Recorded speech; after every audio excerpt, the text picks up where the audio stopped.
예, 오늘은 제가 조금 제 얘기를 많이 하는 것보다 결국 우리가 듣는 것이 뭐예요? 하나님 말씀이거든요.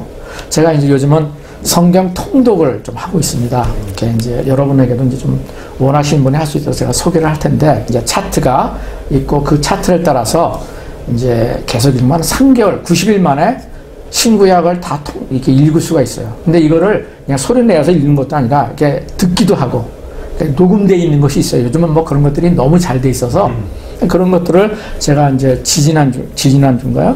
이렇게 프린아웃해서 우리 집사람에게도 제가 이렇게 주고 해서 여러분에게 이제 오늘은 아니고 뭐 다음번에는지 좀 제가 된 것을 여러분에게 소개할 테니까, 여러분도 하기를 원하시는 분은 그런 자료를 제가 준비해서 여러분 들을 테니까 하면 좋겠습니다. 그래서 저도 요즘 성경을 어떨 땐 또 빠뜨릴 때도 있어요. 우리가 뭐 거기에 매일 필요는 없지만은 이제 목표를 갖는 거죠. 그래서 제가 지난번에 몸이 아프고 난 다음에 새롭게 좀 도전이 된 게 성경을 좀 더 많이 읽어야겠다, 이런 챌린지를 갖게 됐습니다. 그래서 제가 성경 통독을 이제 시작하게 됐는데, 제가 이제 하면서 보니까 참 너무 좋은 거예요. 왜냐면 말씀을 이렇게 소리내서 읽는 것 자체도 굉장히 축복이고, 그래서 말에는요, 여러분, 파워가 있어요.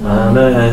아까도 제가 찬양을 하면서 계속 마음에 와닿던 것이, 찬양을 이렇게 하면서 뭐 마스크를 이렇게 썼기 때문에 우리가 못할 수도 있지만은, 또 나는 뭐 이렇게 소리내서 찬양하는 게 별로 안 좋아, 이런 분도 계시거든요. 뭐 제가 다른 교회도 가보면은 그런 분도 계시고. 근데 어떻든 자기의 적이지만, 저는 영적인 지도자로서 여러분에게 권면하고 싶은 것은, 찬양은 소리를 내서 정말 마음을 내서 들을 때 거기에 하나님의 그 성령의 기름 부심이 있어요.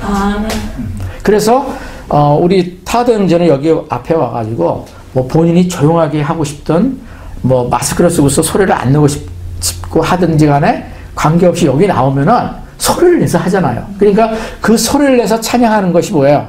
저쪽에서 우리가 예배를 드리면서 같이 찬양하는 우리들에게 귀에 들리잖아요. 그러니까 와, 이 찬양이 굉장히 좋다, 또 뭐 이런 것들이 강하게 느낄 때도 있고, 뭐 안 그럴 수도 있지만은 저는 그런 것들을 자주 느끼거든요. 그냥 그러면서 어떨 때는 그냥 그 찬양 가사 자체가 부르면서 은혜가 돼가지고 눈물을 흘리고 막 소리가 못 날 정도의 감격이 있을 때도 있고, 항상 그런 건 아니지만 그런 은혜가 있다고요. 그래서 만약에 제가 성경 말씀이 너무 좋다 하면서도 여러분에게 가만히 입을 다물고 있고, 오늘은 침묵하면서 그냥 이따 갑시다, 오늘 설교를 안 하겠습니다, 이렇게 하면 여러분이 아무리 좋은 말씀이라도 그 말씀이 여러분에게 와닿지를 않는 거죠. 제가 소리를 내서 오늘 아침에도 간단하게 누룽지라도 식사를 해서 힘이 있으니까 소리를 내서 여러분에게 선포를 할 때 그 선포되는 말씀이 어떻게 해요? 여러분의 귀를 통해서 여러분의 영을 타치하는 거예요. 육을 타치하는 거예요. 그래서 그 말씀이 여러분에게 유익이 되는 거죠. 그래서 찬양과 말씀은 소리를 낼 때 능력이 있다는 것을 여러분 믿으셔야 돼요. 그래서 부르짖는 기도를 성경에 얼마나 많이 하고 있어요. 기도도 마찬가지죠. 막 조용히 기도할 때도 있지만 소리를 내서 cry out 해서 기도할 때 거기에 파워가 실린다는 거예요. 하나님 거기서 타치해 주시는 게 있다는 거죠. 그래서 여러분이 권면합니다. 제가 가끔가다 나누는데, 찬양할 때 컨디션이 더 안 좋을 때 여러분 더 소리를 내세요. 입으로 선포를 하는 거예요. 그 찬송 가사를 입으로 선포하는 거예요. 그럼 그 선포하는 곳에 하나님이 파워를 내 안에 주시더라고요. 저는 그거 참 많이 경험을 해요. 어떤 때는 하고 싶지 않을 때도 내가 순종을 했을 때는 하나님이 그런 마음을 주시더라고요. 제가 오늘 말씀을 이렇게 준비하면서 오늘 내가 준비한 말씀을 선포를 하지만 좀 말씀을 읽자 하는 감동이 좀 왔어요. 그래서 오늘 우리 여러분에게 오늘 제가 본문을, 키워드는 한 구절이에요. 한 구절인데 우리는 키워드부터 한번 볼까요? 제가 오늘 키워드로 준비한 말씀이 디모데전서 신약성경 5장 8절 말씀입니다. 디모데전서 First Timothy chapter 5인데요. 5장 8절 말씀을 먼저 키워드로서 제가 선포하겠습니다. 디모데전서 5장 8절입니다. 누구든지 자기 친족, 특히 자기 가족을 돌보지 아니하면 믿음을 배반한 자요 불신자보다 더 악한 자니라. 별로 이렇게 눈에 안 띄었던 살짝 구절이거든요. 근데 제가 얼마 전부터 이 말씀이 마음에 굉장히 더 가까이 와요. 우리 영어 성경으로 영어로 한번 우리 리차드 형제가 한번 크게 얘기해 볼래요? If anyone does not provide for his relatives, and especially for his immediate family, he has denied the faith and is worse than an unbeliever. 예, 아멘. 저는 이것을 보면서요, 옛날도 많이 봤지만은 이번에 참 이 말씀 묵상하면서 마음에 와든 게요, 그냥 자기 가족을 돌보지 않는 게 좀 힘들었나 보다. 그렇게 얘기하는 게 아니라 이 성경에서 너무 강하게 얘기하고 있는 거예요. 뭐라고 그랬어요? 한글 성경으로는 믿음을 배반한 자래요. 자기 가족이 누구예요? 패밀리를 얘기하고 있잖아요. 여러분의 패밀리가 누구예요? 내가 남편이면 내 아내가 먼저. 또 내가 남편이면 내 아내예요. 또 내가 결혼을 해가지고 자녀가 있어. 그러면 그 자녀가 누구예요? 내 패밀리라고요. 내 아들, 딸들을 얘기하는 거예요. 거기다가 내 손자, 손녀. 거기다가 더 누구야? 한 번 더 하면 나를 이 땅에 오게 하신 아버지, 어머니. 뭐 더 나아가 할아버지, 할머니. 그래서 우리가 패밀리 미팅을 한다 그러면은 우리가 이제 정말 핵이 되는 패밀리는 누구예요? 나로부터 시작해서 나와 내 아내, 내 남편, 그 다음에 내 자녀. 이게 코 패밀리예요. 근데 확장된 패밀리는 바로 그런 거죠. 우리 혈육을 같이 한 사람들. 그 패밀리예요. 지금 그걸 얘기하는 거예요. 그 패밀리를 돌아보지 아니하면 믿음을 배반한 자래요. 그러니까 쉽게 얘기하면 믿음이 없는 자예요. 그건 크라이스트에 속하지 않은 자라는 얘기예요. 교회는 다니고 헌금도 하고 봉사도 하고 뭐 찬양 때가 있고 뭐 목사고 선교사고 이런 타이틀이 있다 하더라도 뭐예요? 믿음을 배신한 자라는 거예요. 이 말씀 좀 그런 뜻이에요. 그리고 더 뒤에 나가서 불신자보다 더 악한 자래요. 와우, 여러분 약간 충격적이지 않으세요? 저는 옛날부터 알고 있었던 말씀이지만 이번에 다시금 굉장히 강하게 충격적으로 와닿았어요. 이게 이 정도인가? 가족을 돌보지 않는 게 이런 건가? 근데요, 이 말씀대로 살지 않는 종교인들, 심지어 크리스찬들이 죄송하지만 너무나 많다는 거예요. 너무나 많다는 거예요. 너무나 많다는 거예요. 제가 오늘 이런 질문을 했어요. 제 자신에게도 질문을 한 건데요. 나는, 당신이라도 나는 정말 크리스찬인가? 리얼 크리스찬인가? 나는 정말 리얼 크리스찬인가? 그렇게 나 자신한테 다시 물어보는 거예요. 그리고 그렇다면은 내가 리얼 크리스찬이라고 하는 그 어떤 증명이 될 수 있는 것이 다른 사람에게 얘기할 수 있는 것이 뭐냐? 그걸 뭐냐? 여러분 그거 한번 이렇게 이런 배지에다가 써보는 것도 좋을 것 같아요. 내가 다른 사람한테 말로만 I'm Christian, 나 교회 다니는 신자야, 나 구원받은 신자야 이렇게 얘기를 하는 뿐만 아니라 다른 사람들에게 내가 크리스찬인 거를 누가 한번 당신이 그러면 크리스찬인 증거를 대봐. 뭐가 당신이 크리스찬이야? 크리스찬이라고 하는 것이 당신의 말이 아니라 당신이 드러낼 수 있는 게 뭐야 하고 물어본다면 당신이 뭐라고 대답할 수 있냐는 거예요. 저는 이 질문을 어저께 저에게 했어요. 그러면서 성경에서 좋은 모델의 장이 오늘 제가 여러분에게 같이 읽으려고 하는 이 디모데전서예요. 디모데전서는요, 사도 바울이 자기가 복음을 전해서 예수를 믿게 한 영적인 아들, 영적인 패밀리 디모데에게 너는 이러이러한 크리스찬의 증거의 모습을 보이고 살아라. 그렇게 하면서 쓴 것이 이 디모데 전서라고 편지예요. 이게 편지거든요. 디모데 영적인 아들, 영적인 가족에게 디모데에게 보낸 편지예요. 그 편지 중에서도 핵심이 되고 있는 모습이 4장과 5장, 6장이에요. 그래서 오늘 4장, 5장, 6절을 한번 여러분 우리 다른 때 뭐 이런 시간을 따로 가져야 되는데 오늘은 제가 말씀을 많이 이렇게 얘기하는 것보다도 한번 우리가 읽어보기를 원하는데 그냥 읽는 게 아니라 여러분 읽으면서 디모데에게 있어서 바울이 제가 여러분에게 질문한 것처럼 질문을 한 거예요. 그렇게 이해하시면 돼요. 디모데, 너는 예수를 믿는 지금 나의 제자고 예수님의 제자라고 너도 하고 있는데 네가 예수님의 제자라면은 네가 이렇게 살아야 되는 증거가 있어야 돼. 이걸 얘기하는 거예요. 여러분 언더스탠딩 되세요? 네. 지금 4장, 5장, 6절을 그냥 읽는 게 아니라 그 관점에서 여러분이 읽어보시라는 거예요.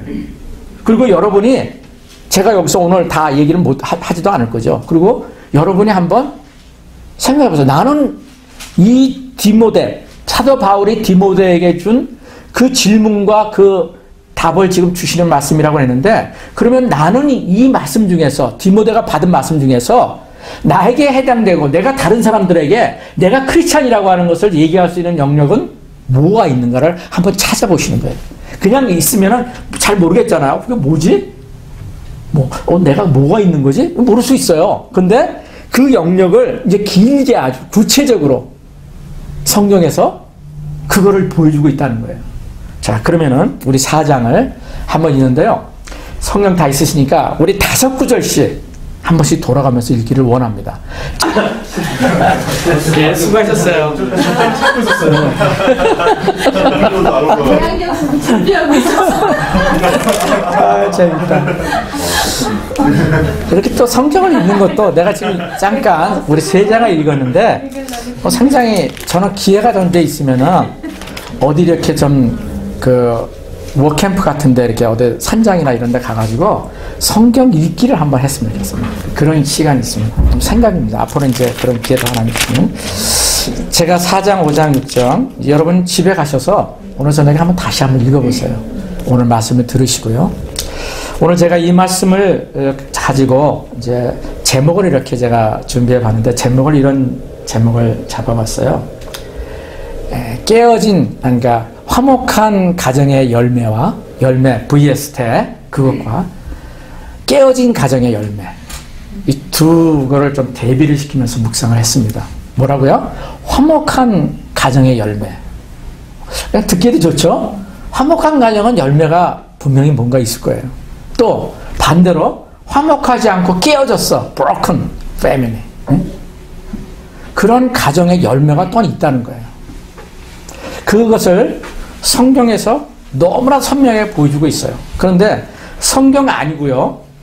세상에서 지금 우리가 살고 있는 이 세상에서 그런 것들이 너무나 선명하게 드러나고 있는 것 같아요. 제가요. 이제 여러분들도 그러신 분 계시겠지만 저는 이게 스트레스가 되고 마음이 막 좀 이렇게 힘들고 그럴 때 이제 아무것도 생각 안 하고 막 그럴 때 그러고 싶을 때 생각이 많은 것을 내놓고 왜냐면 스트레스가 생각 많은 것 자체가 스트레스잖아요. 그럴 때 이제 제가 정리하는 게 영화를 봐요.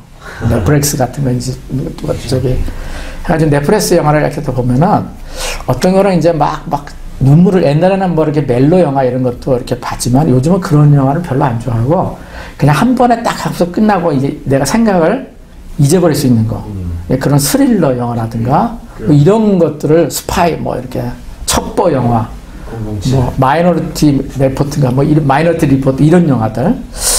근데 이제 요즘 영화들을 이렇게 이제 제가 이렇게 가끔 이렇게 보게 되면은 여러분들도 아시겠지만은 요즘 히트친 영화가 있잖아요. 넷플릭스에서 제작비를 뭐 1,000억을 투자했다든가 아무튼 들어보니 그래가지고 만든 영화가 오징어 게임. 아마 여기 있는 분들 다 아실 거예요. 뭐 요즘 대단한 것 같더라고요. 그래서 또 그 오징어 게임 자체가 굉장히 히트를 쳐놓으니까 거기에 이제 뭐 복장을 했던 그런 마스크 뭐 이런 것들이 뭐 요즘 비즈니스에도 굉장히 요즘 뭐 야단인 것 같더라고요. 근데 제가 이제 처음에 그런 얘기를 듣기 전에 뭐 약간 좀 이렇게 넷플릭스에서 그거 딱 뜨길래 보니까 뭐야 하고 잠깐 보는데 너무 잔인한 것 같아서 제가 딱 끊어버렸어요. 앞에 조금 보다가. 근데 이제 사람들이 우리 교회 와서도 언젠가 보니까 오징어 게임 뭐 하냐고 누가 물어봤어요. 그래서 그걸 보시는구나. 난 이제 그때 이런 걸 모르고. 근데 지금 한 주 가고 2주 가고 그러니까 뭐 언론에서도 뭐 막 자주 나오고 그러더라고요. 그래서 한번 봐야 되겠다. 뭐 때문에 이 영화가 그렇지 하고서 이제 제가 시리즈를 다 봤어요. 저도 보게 되면은 누구처럼 그냥 몰아서 봐버리거든요. 그래서 이제 보고 나니까 제가 저는 영화를 보면서요. 이제 그냥 이렇게 아까 말씀대로 스트레스를 위해서도 보지만은 세상의 영화들이 지금 어떻게 만들어지고 있고 그리고 이것을 뭘 이 시나리오 작가가 드러내려고 하는 것인가를 저는 굉장히 그걸 많이 이렇게 생각을 해요. 그래서 지금 세상에 인기를 끌고 있는, 세상 사람들이 많이 보고 있는 영화, 드라마, 이런 어떤 뭐라고 그러나요? 영상 문화 콘텐츠라고 그러죠. 이런 것들이 한국과 미국이 주류를 이루면서 지금 어떻게 흘러가고 있는가, 이런 것들을 저는 종종 생각합니다. 그래서 종종 그것을 가지고 제가 설교를 준비할 때 이렇게 아이템으로 쓰곤 하는데, 제가 이제 이번에 말씀 준비하면서 이게 다시 탁 떠오르더라고요.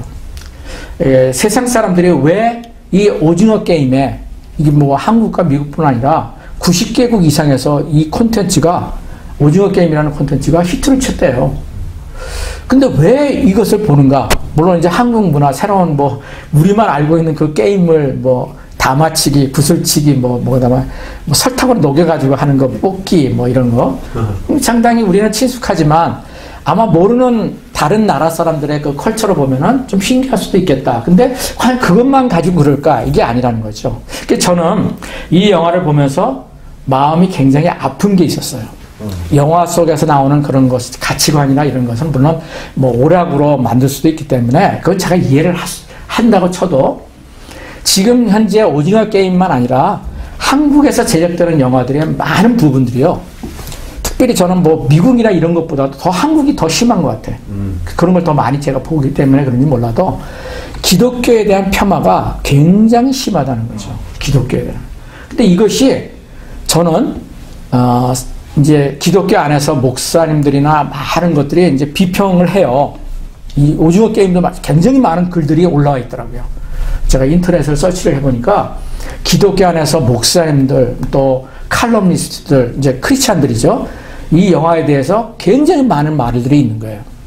그러면서 이제 결론을 그분들이 내는 것을 제가 이렇게 봤어요. 글을 통해서 이렇게 보니까 어떤 얘기가 하냐면은, 우리 크리스찬들이 더 좋은 이 오징어 게임과 같은 세상 사람들이 열광하는 콘텐츠보다 돈을 투자하고, 교회들도 그렇고 문화 사역을 하는 사람들이 좀 기업체에서 이런 사람들의 그런 것들을 끌어 들어가지고 자금을 받아가지고 더 좋은 콘텐츠를, 기독교의 좋은 면들을 드러내면서 만들어야 된다. 이제 이런 쪽으로 주로 많이 얘기를 하더라고요. 틀린 얘기는 아니었어요. 근데 제가 보는 관점은, 저는 그것이 한 돌파구를 조금 만들지는 몰라도 근본적인 문제를 해결할 수 없다는 생각을 저는 들었어요. 그러면서 오늘 제가 말씀을 묵상한 것과 더불어서 여러분과 나누고 싶었던 것이 뭐냐면은, 이 영화 속에서 이 기독교를 폄훼하는 것, 여러분들이 아마 보셨기 때문에 아실 거예요. 그렇지만 제가 잠깐 이제 욕을 한다면은, 이 시나리오 작가가, 감독이 있잖아요. 이것을 의도적으로 넣었다는 것이 분명해요. 여러분들도 아마 알 거예요. 두 가지의 이런 내용이 등장하는데, 그 캐릭터가 등장해요. 캐릭터인데, 한 캐릭터는 뭐냐면은, 지영이라고 하는 그 젊은 여자아이가 나와요. 그 여자아이가 이제 게임을 등장하면서 자기가 왜 여기에 왔는, 이 돈 400매덕을 얻기 위해서 사람들을 죽여야지만 자기가 살 수 있고, 결국 모든 사람을 죽이고 난 다음에 자기가 승리가 될 때 457억인가 하는 돈을 자기가 받아서 세상으로 나가서 정말 멋있게 인생을 뒤집어서 살 수 있는 그런 삶을 꿈꾸면서 온 사람들이 거기에 다란 말이죠. 400몇 명이 온 거죠. 근데 그 중에 한 사람이 지영이라고 하는 이 젊은 여자아이인데, 이 젊은 여자아이가 스토리가 거기에 얘기가 다 돼요. 근데 이 여자아이는 기독교 교육자와 얽힌 자신의 지옥 같은 과거의 가정생활을 얘기하고 있어요. 그러면서 자신의 아버지를 얘기하는데, 이 자신의 아버지가 목사였다는 거죠. 그런데 이 목사인 아버지가 딸인 자신을 성추행을 한 거예요. 성범죄를 저질렀다는 거죠. 그래서 그것을 본 엄마가, 아내고 아버지인 이 어머니가 딸의 그 모습을 보고서 아버지를 만류하고 하다 보니까 이 남편이 더 악해져가지고 아내를 살해했다는 거예요. 죽였다는 거예요. 아내를 죽였다는 거예요. 그리고 그것에 분노한 이 딸이 이 지연이라고 하는 캐릭터의 딸이 아버지를 죽이고 감옥에 간 거예요. 그리고 나와보니까 아무도 갈 데가 없고 자기를 받아주는 사람이 없어서 자기는 그냥 이 게임에 참여를 하게 된 거다. 이렇게 얘기를 하는 것이 이 지영이라는 캐릭터를 이 감독이 설정을 해서 보낸 거예요. 세상 거기에 참석한 많은 사람이 있지만 거기에 몇 사람의 그 캐릭터를 소개하면서 강하게 대두하고 있는 것이 지금 이 캐릭터예요. 그러니까 이걸 통해서 세상 사람들이 볼 때는 기독교의 목사가 더욱이 이런 모습을 하고 있는 것을 그냥 이렇게 강하게 임팩트 있게 받는 거죠. 그리고 또 한 캐릭터가 등장하는데 이 캐릭터는 이 상대방을 아까도 말했 죽여야지만이 자기가 살아야 되니까 여기에 참여한 자체도 문제가 되지만 이 사람이 거기에 하면서 디테일한 내용들이 거기에서 영상에서 나오더라고요. 근데 이 사람은 자신의 생존을 위해서 타인을 희생시키는데 앞장서는 태도를 보이는 한 사이비 종교인이에요. 크리스찬이라고 하고 기독교인이라고 하지만은 제가 볼 때는 성경을 좀 아는 사람들, 좀 언더스탠딩 되는 사람은 이건 사이비가 분명한 거예요. 사이비인데 이 사람이 기독교의 어떤 대표적인 모습인 것처럼 그런 사람들이 너무나 많은 것을 자기가 하나 표현했다, 등장시켰다는 것을 보여주듯이 얘기를 하고 있으면서 이 사람이 정말 기도도 하고 막 사람들에게 막 그런 저기 하는 거를 정말 저런 것이 야비하다 하는 것을 비하시키는 그런 모습을 그대로 계속해서 여러 차례 보여주더라고요. 이것이 이제 이 기독교, 이 영화 속에, 오징어 게임 속에서 나오는 기독교의 어떤 그 안 좋은, 폄하시키는 캐릭터를 등장해서 그것도 한 사람도 아닌 감독이 의도적으로 또 시나리오 작가가 의도적으로 그거를 드러내는 그런 영화인데 그것을 보는 시청자들, 감상자들에게는 기독교에 대한 어떤 반감을 충분히 가지고 있어요. 근데 이것이 오징어 게임만 아니라 제가 영화를 이렇게 보면서 굉장히 많이 그런 것들이 나오더라고요. 여러분도 아마 느끼실 거예요. 그러면서 세상 사람들은 어떻게 보면 기독교인들을 증오하고 있어요. 시간이 가면 갈수록요, 마치 콜로세움, 옛날 로마 경기장의 콜로세움에 얼마 전에 그런 얘기를 누가 했었는데 그 크리스찬들 로마에 불을 지르지 않았는데 방화를 지른 범인이 이 네로 황제가 기독교인이라고 뒤집어 씌운 거예요. 자기가 이렇게 해놓고서 역사가 그렇게 얘기를 하고 있잖아요. 그래서 그들을 잡아다가 콜로세움 그 원형 경기장에다가 크리스찬들 다 집어넣고 거기서 사자에게 물려 죽고 검투사에게 찔려 죽고 참혹하게 죽는 모습을 해서 사람들이 그 원형 경기장에서 모여서 수많은 사람들이 외치면서 그 잔혹한 관계를 모습 뭐야? 그 카타르시스라고 하는 거 있죠. 여러분 아세요?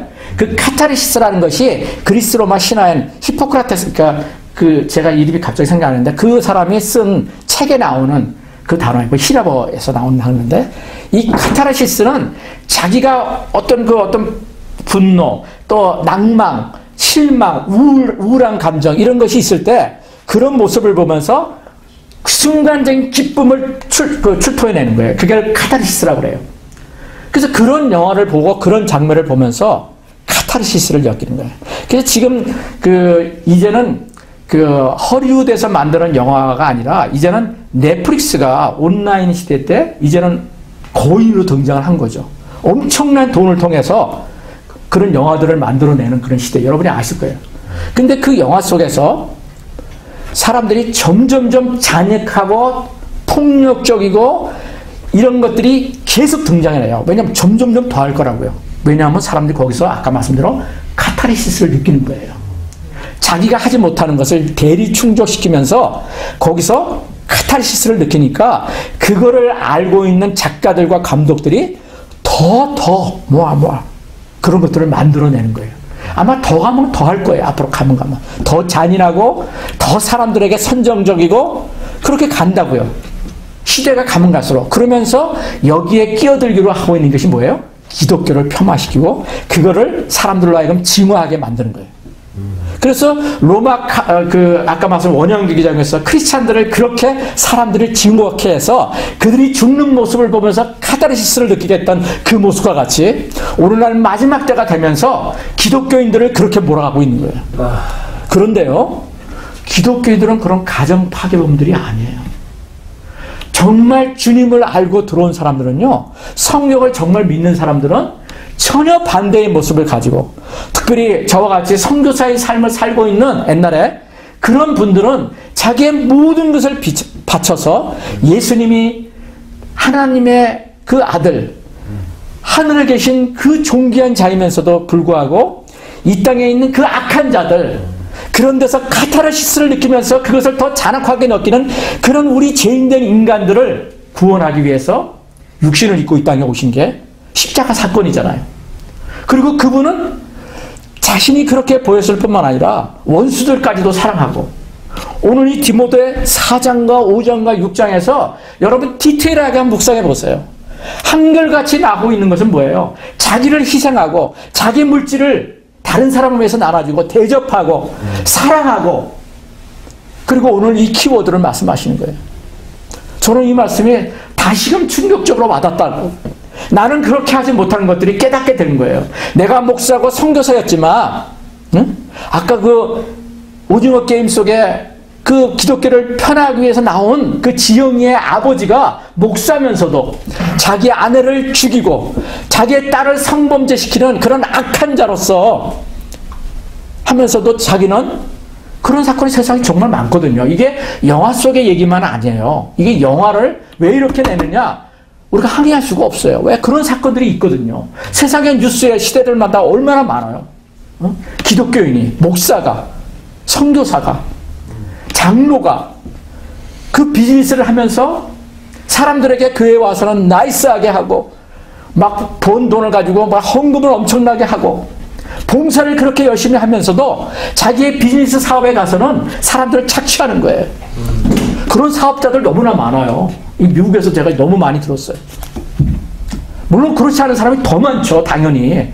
그런데 세상 사람들은 거기에 주목하는 거예요. 뭐처럼? 오징어 게임의 그 폄하시키는 그런 등장인물들처럼, 그런 캐릭터처럼, 그런 사람들만 뽑아서 세상은 어떻게 해요? 이런 문화 콘텐츠를 통해서 드러내는 거예요. 그리고 무지한 사람들에게 기독교인들을 어떻게 해요? 증오의 대상으로 만들어가는 거예요. 성경에 예언하고 있어요. 믿는 자들이 핍박을 받게 될 것이다. 옛날에 그랬던 것처럼 너희들이 마지막 때가 되면은 단지 믿는다는 것 때문에, 예수 그리스도를 믿는다는 그 이유 때문에 너희들도 내가 고난을 받은 것 같이, 핍박을 받은 것 같이 너희들도 그렇게 될 것이다. 이게 여러분 성경에서 얘기하고 있는 거예요. 그래서 여러분이 예수 믿는 것 나이스하게 양복 딱 입고 사람들한테 어우 멋있는 장로님, 멋있는 집사님, 아 저렇게 멋있는 분인데, 여러분 그렇게 좋은 얘기만 듣고 이제는 사는 시대가 끝났어요.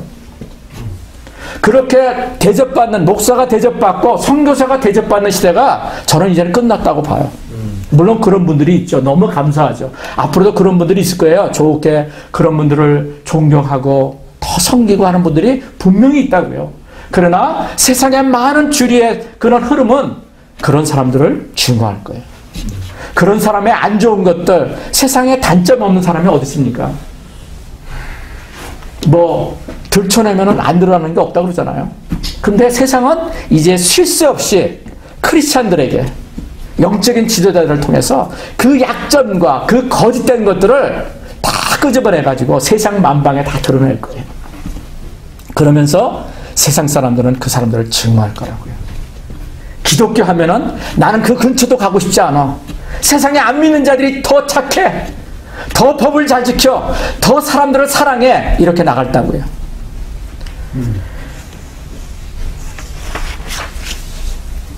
제가 이 얘기와 함께, 오징어 게임에 나왔던 그 폄하함과 함께 현실적인 얘기를 여러분에게 하나 더 소개하고 얘기를 마칠까 합니다. 세상에는요, 샌프란시스코에, 제가 여러 번 얘기했죠. 샌프란시스코는 정말 어려운 땅이에요. 미국 안에서도.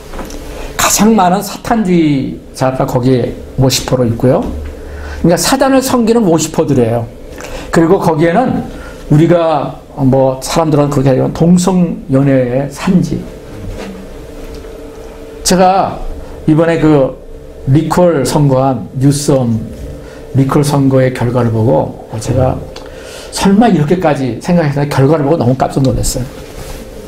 그래도 리콜 선거하고 막 그럴 때 할 때마다 분위기가 이거 이번에 뉴섬을 물러나게 할 수도 있겠다, 소환시킬 수 있겠다 생각했는데 결과를 보니까 웬걸요?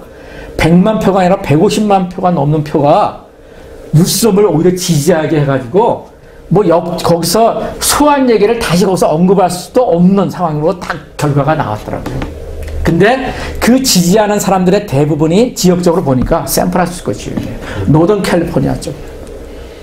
이쪽은 서던 캘리포니아 쪽은 그래도 이런 그런 쪽이 좀 많았어요. 그런 것들을 좀 종교성, 신앙적인 면, 또 올바르지 못한 것으로 볼 수 있는 그런 시야를 가진 분들이 그래도 있는데, 노던 캘리포니아 쪽에, 특별히 샌프란시스코 지역은 영적으로 정말 암흑지대예요.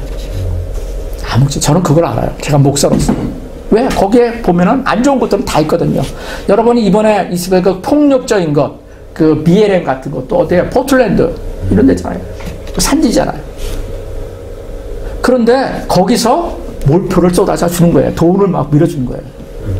그러니까 뭐 자랑스럽게 되고, 지금부터 뭐 자기가 했던 것들을 막 밀어붙이잖아요, 이제. 세상은 그렇게 가는다고요. 정말 정의를 외치고 성경적인 삶의 가치관을 외치는 소리가 있을지라도 그 소리는 그들의 손에 점점점 소리에 의해서 묻혀져 가고.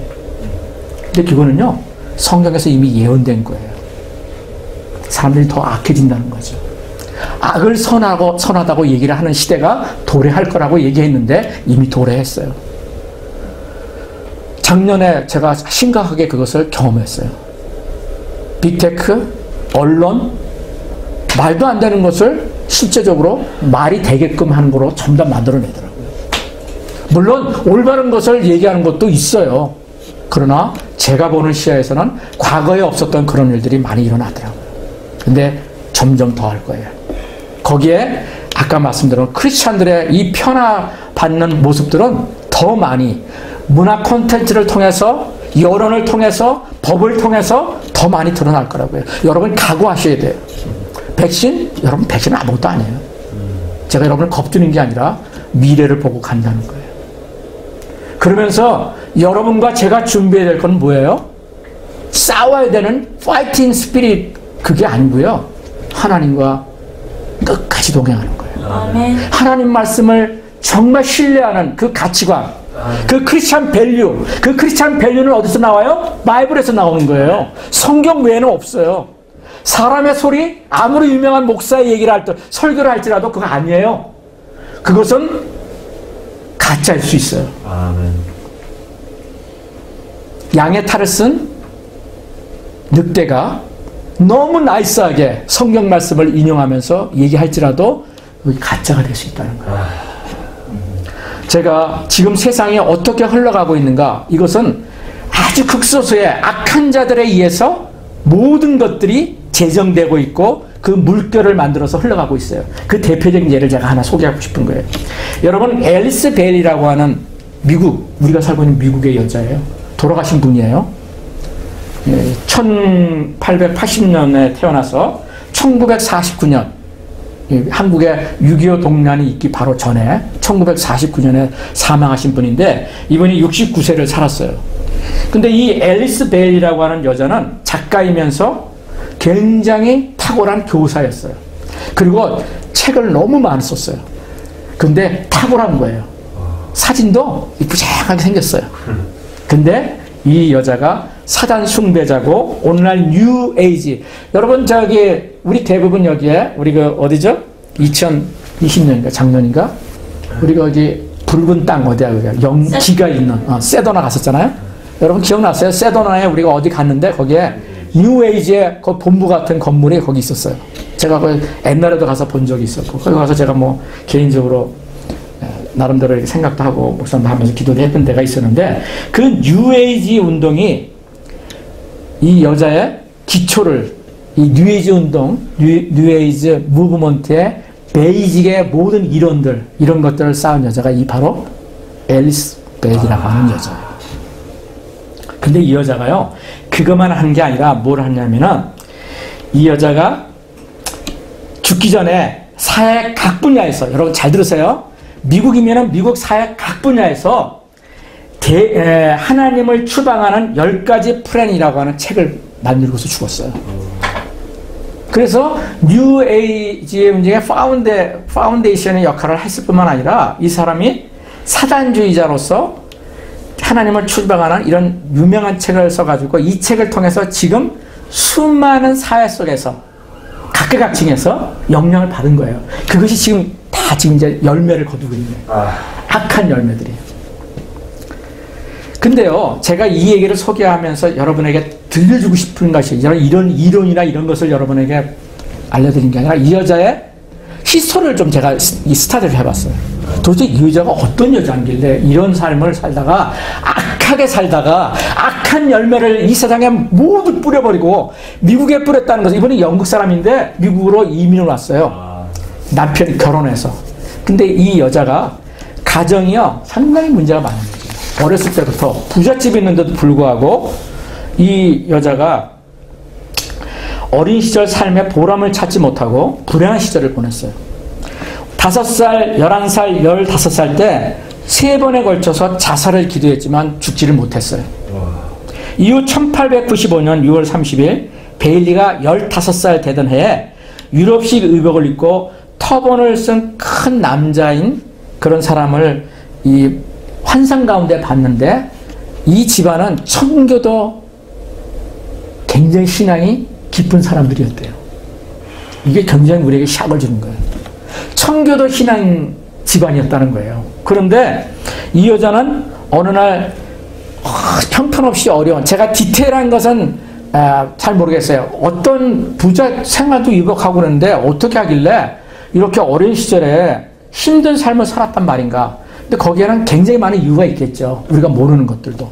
근데 이 세상의 뉴스에 여러분 찾아보면요, 그 앨리스 베일리라고 하는 사람이 굉장히 많이 유명해서 자료가 너무 많아요. 굉장히 영어 자료뿐만 아니라 한글도. 근데 이 사람은 그 어린 시절을 통해서 상처를 엄청 받은 거죠. 쉽게 얘기해서 기독교 집안, 그래서 성공회라면 굉장히 기독교 집안이에요.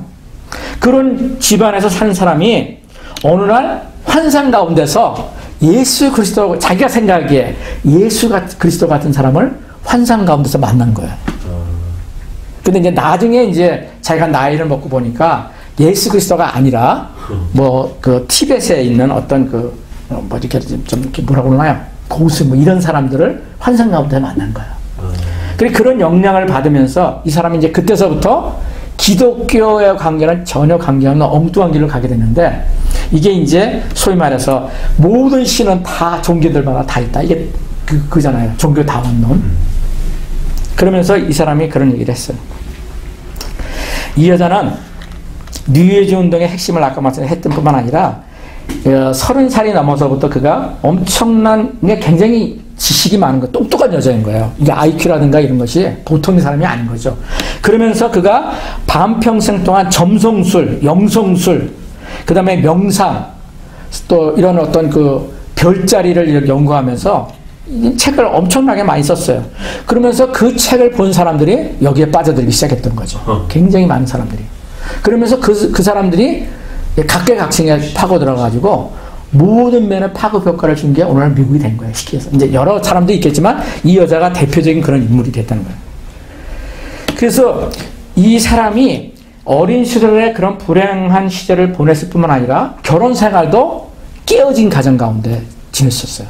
첫 번째 남자를 성공의 목사를 만났어요. 그런데 학대를 받았어요. 학대를. 그래가지고 이 여자가 견디다 못해 이혼을 한 거예요. 그리고 이혼을 하고 그가 이제 그런 면에서 얼마나 상처를 받았겠어요. 그러니까 기독교적인 면에서 성공에 이 사람도 문제가 많은 사람인 거죠. 그러니까 정상적으로 기독교의 진리 말씀을 받지 못한 사람이에요. 소위 말해서 가짜 크리스찬이었단 말이에요. 아까 오징어 게임에서 나왔던 그런 목사가 여러분 정상적인 목사예요? 그거는 우리가 조금만 기독교계 이해만 가지고 있어도 잘못된 것이라는 걸 우리는 그냥 안다고요. 근데 이 사람도 마찬가지. 이 베일리라고 하는 여자도 그런 남자를 만난 거예요. 그런 종교인을 만난 거예요.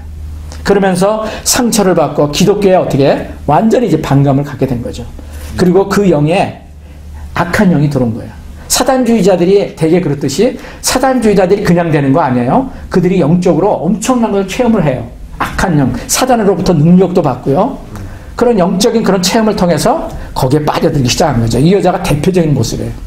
그러면서 그가 환상 가운데, 지식 가운데, 사단이 주는 그런 어떤 영역 가운데서 이런 것들을 통해서 수많은 책들을 써가는 거죠. 그래서 그 열매가 나중에 너무나도 많기 때문에, 안 좋은 열매가 많기 때문에 이 여자를 통해서 일어나는 일들이 기독교, 오늘날 미국의 문화 속에 얼마나 엄청난 일을 준 것인가를 생각해 볼 때 마음이 너무나도 아프더라고요. 근데 제가 모습이 그래요. 깨어진 가정 속에서 그 어린 시절부터 더욱이 기독교 집안이라고 하는 데서 잘못됐을 때 그 열매로서 이 여자는 악한 자의 우두머리 같은 사람들이 돼버려서 악한 열매에 씨를 입장에 씨를 뿌려버린 거예요. 저는 한 가정이 주님 안에서 잘못됐을 때 우리가 상상하지 못하는 그런 열매를 맺을 수 있다는 것을 이 여자 앨리스 벨이라고 하는 이 여자를 통해서 정말 명확히 볼 수 있었어요. 오늘 제가 키워드로서 여러분에게 말씀드렸잖아요. 누구든지 자기 친족, 특히 자기 가족을 돌보지 아니하면 믿음을 배반한 자요. 불신자보다 더 악한 자니라는 것이 이런 사람들에게 분명히 보여주고 있는 거죠. 여러분이 분별력을 가지셔야 돼요. 목사예요? 굉장히 명성이 좋아요. 설교 너무나 나이스해. 그런데도 그 사람의 개인의 삶, 그 사람의 성품 속에서 예수 그리스도의 성품을 닮아가고자 하는 마음과 그런 삶이 없다면 여러분 죄송하지만 가짜예요. 오늘 이 성경 말씀이 말한 대로 가짜라고요. 여러분이 영적인 크리스찬이라고 하는 사람들을 그렇게 보셔야 돼요. 그러니까 오늘날 뭐래요? 수많은 교회가 있고 대형 교회가 얼마나 많아요. 초대형 교회가 한국에, 미국에. 근데 거기에서 어떻게 해요? 지금 엔티크라이스트적인 모습들이 너무나 많이 드러나니까 지금 문화 콘텐츠 사업에서 오징어 게임 같은 그런 일들이 일어나는 거예요. 그러니까 그들을 탓할 수 없어요. 절대로. 저는 그렇게 생각해요. 왜 너 감독 그런 걸 넣냐? 그 사람한테 그렇게 얘기해봐줘. 왜? 그들은 실제로 그런 네거티브한 것을 눈으로 봤고 귀로 들었고 하니까 그걸 자기가 쏟아내는 거예요. 그러니까 그 원인은, 근본 원인은 뭐예요? 가정에서부터 시작하는 거예요. 패밀리부터. 저와 여러분이 크리스찬이에요? 그러면 여러분이 가정에서부터 변화가 일어나야 돼요. 여러분의 개인의 삶에서, 여러분의 직장에서, 여러분의 친구들 사이에서 여러분이 크리스찬의 삶이 드러나야 된다는 거예요. 이게 뭐예요? 야고보서에 있는 행위를 통해서 드러나야 된다는 거예요. 오늘날 구원이 입으로만 예수님 내가 영접해요. 내가 죄인이에요. 몇 마디의 그 말씀을 내가 되었다고 해서 예수님을 내가 믿었다고 해서 여러분 크리스찬 되는 거 아니에요. 이 얘기했다고 이단 소리 들을 수도 있어요. 그러니까 박보현 목사님도 그런 얘기 듣더라고요. 여러분 아실 거예요. 그런데요, 성경에 쓰는 얘기예요. 여러분이 크리스찬 증거가 무엇이냐? 여러분이 에브리데이 묵상해야 돼요. 저도 그래요. 어떤 때는 내가 목사인데 내가 왜 이렇게 분을 내고 있지? 생각될 때가 있어요. 그러면 어떻게 해요? 바로 회개하는 거예요. 하나님 내가 이거밖에 안 되네요. 이 매일매일 싸움이에요. 어떻게 보면. 그게 뭐예요? 내가 크리스찬 증거예요. 반대로. 왜? 내 안에 성령님이 있으니까 그것이 잘못됐다는 거, 죄라는 것을 깨닫게 해주시는 거예요. 근데 그것이 무뎌지잖아요? 사단이 가만두지 않는 거예요. 오히려 그걸 통해서 어떻게 해요? 악한 영으로 그 삶에 임해서 그래도 교만하게 만들고 사람들에게 악한 일을 행하는 거예요. 근데 그걸 자기는 깨닫지 못해요. 놀라운 거는 자기가 교만하고 악한 일을 행하고 있다는 것을 본인은 깨닫지 못한다는 거예요. 왜? 어둠의 영이 그것을 눈을 가려버리는 거거든요. 성경이 얘기해요. 근데 성경에는 그런 자들을 교회 안에서 내어치래요. 근데 오늘날 교회가 그렇게 하지 않아요.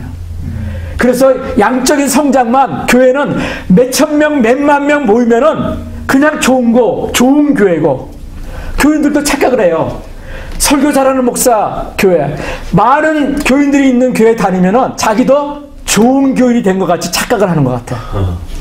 여러분, 그것이 사단이 주는 올감이에요. 자기의 삶은 전혀 크리스찬의 모습이 없어요. 자기의 삶은 설교를 나이스하게 하지만은 목사의 삶 속에 가정에서는 깨어진 가정이에요. 그런 것이 많다고요. 선교사의 가정도 그런 게 많다고요. 그러니까 자녀들이 자기는 절대로 결혼하지 않겠다고 이 결심을 하는 거예요. 자기는 절대로 목사가 되지 않아. 자기는 절대로 사모가 되지 않을 거야. 왜? 자기 아버지와 사모가, 어머가 교회는 멋있게 사람들에게 존경을 받는데 가정에서는 그게 아니거든. 사랑도 없는 거야. 저도 그런 거 많이 회개했어요. 내가 가장 가까이 있는 사람들도 그런 모습이 가지고 와서 서로 기도하고 서로 회개하고 자백하고 그런 걸 보거든요. 그게 감사한 거예요, 오히려. 근데 여러분, 목사와 선교사가 그렇다면요, 여러분은 말할 것도 없는 거예요. 죄송하지만. 왜? 그래도 우리는 말씀을 많이, 그래도 신학교에서도 배우고 말씀을 많이 배웠다고 그래서 우리는 그런 분별력이 있다고 하면서도 그렇게 하잖아요. 근데 아예 분별력이 없는 가운데서는 여러분 그런 생각을 그냥 지나쳐 버리는 거죠. 그냥 자기가 좋은 교회, 좋은 목사님하고 같이 있으니까 자기도 왠지 구원의 반열 속에 들어온 것 같은 거야. 여러분, 사단의 함정이에요. 거기에는 지옥이 기다리고 있는 거예요. 죄송하지만 여러분과 제가 정말 크리스찬이라는 증거가 드러나야 돼요. 오늘날 기독교 안에, 교인 크리스찬 안에 그런 삶이 없는 거예요. 악한 것만 드러나는 거예요. 여러분, 성경의 그런 아름다운 성령의 열매가 여러분과 저의 삶 속에 드러난다면 여러분 어떻게 그런 일들이 있겠어요? 구원받는 일들이 너무나 많이 일어나지 않겠어요? 예수님의 이름이 높임을 받지 않겠어요? 근데 그런 일이 없는 거예요.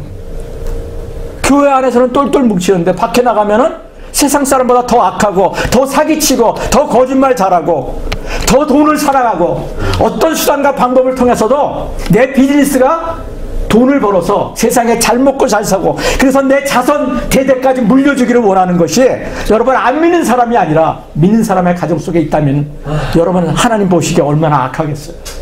그런 사람에게 구원이 임하겠어요?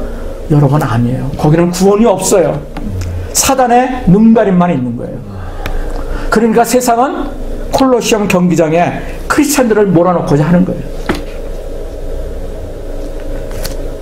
오늘 이 말씀을 제가 준비하면서요, 여러분에게 얘기하는 것도 있지만 제 자신을 다시금 돌아보고, 하나님, 제 삶이 이 땅에서 끝날 때까지 정말 붙들어야 될 것은 크리스찬답게 살게 하옵소서.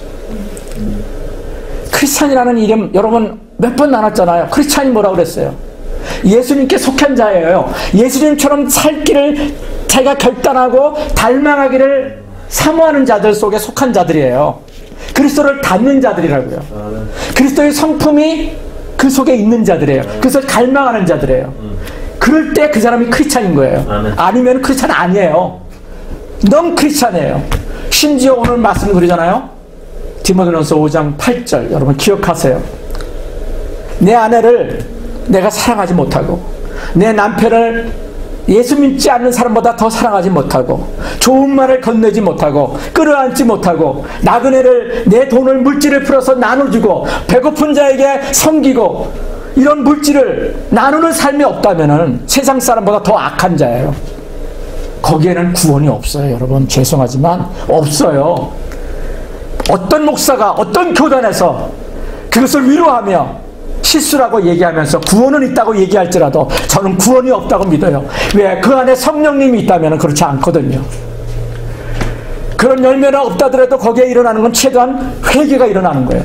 자복이 일어나고 자기가 잘못된 것을 깨닫고 하나님 앞에 울며 부르짖으면서 자기의 변화를 위해서 기도하게 되는 그런 일들이 일어나는 거죠. 그러면 거기에서 변화가 일어나거든요. 저와 여러분이 이 땅에서 점점점 악해지는 세상에 가면서 살아면서 이런 콘텐츠, 문화 콘텐츠가 얼마나 더 많아진다고 말씀드렸잖아요. 그런 가운데서 저와 여러분이 크리스찬답게 살기 위해서는 우리가 말씀대로 사는 방법밖에 없어요. 그것을 이제는 여러분 그냥 숨기는 게 아니라 드러내야 돼요. 누구에게? 내 아들, 딸들에게, 내 손자, 손녀들에게, 내 가까운 직장 동료에게. 여러분이 크리스찬인 증거를 여러분이 뭔가가 있어야 된다고요. 그 사람보다 손해보더라도 내가 손해보겠어. 내가 그 사람들에게 밥을 사더라도 내가 봉급은 적게 받지만 내가 뒷장 짊어서 뒤로 물러서 있는 게 아니라 내가 먼저 돈을 내겠어. 여러분 이게 뭐예요? 이게 작은 희생서부터 시작되는 거예요. 그리고 다른 사람들은 화장실 청소 하기 싫은 거를 내가 털순순면서 하고, 여러분 뭔가 달라지는 것이 있지 않겠어요? 그게 대단한 게 아니에요. 작은 섬김에서부터, 작은 희생에서부터 시작되는 거예요. 근데 오늘날 그것이 크리스찬 교회 안에서 크리스찬이라고 하는 사람들 속에서 실정이 돼버리는 거예요. 그러니까 악한 모습들만 드러나는 거예요. 왜? 그들의 눈에 그게 보이거든요. non-크리스찬들 속에. 그러니까 그것이 세상 가운데서 드러나고 있는 거죠. 우리 잠깐 기도하십시다. 오늘 디모데전서 4장 5절 6절을 읽었습니다. 그 삶 속에서 디모데에게 주시는 그 바울의 마음이, 간절한 마음이 크리스찬의 삶이에요. 크리스찬이라고 너희들 불리운다면은 이렇게 살아야 돼. 이걸 추구해야 돼. 이것이 디모데전서 4장 5장 6장에 있더라고요. 물론 다른 성경에도 많이 있죠. 우리 기도합시다. 하나님, 내 삶이 그렇게 되게 하옵소서. 내 삶이 그렇게 되기를 원하는 갈망이 있게 하옵소서. 하나님, 내가 크리스찬 되기를 원합니다. 주님의 자녀 되기를 원합니다. 주님의 거룩한 신부 되기를 원합니다. 아멘. 크리스찬의 형제 되기를 원합니다. 구원이 내게 임하기를 원합니다. 아멘. 그걸 보고 내 안 믿는 내 아버지가, 내 아내가, 내 남편이, 내 아들, 딸들이 주님께로 오게 하옵소서. 그 변화가 일어나야 됩니다. 오늘 시간 성령님께서 내게 주시는 그 마음을 가지고 그냥 하나님 앞에 하나님, 그 여러분이 소원하세요. 하나님, 내가 이렇게 되기를 원합니다. 내 마음 가운데 주님께서 그런 마음을 부어주시옵소서. 이 시간 우리 1, 2분 정도 주님 앞에 기도하며 나갑니다. 하나님 아버지, 하나님, 내가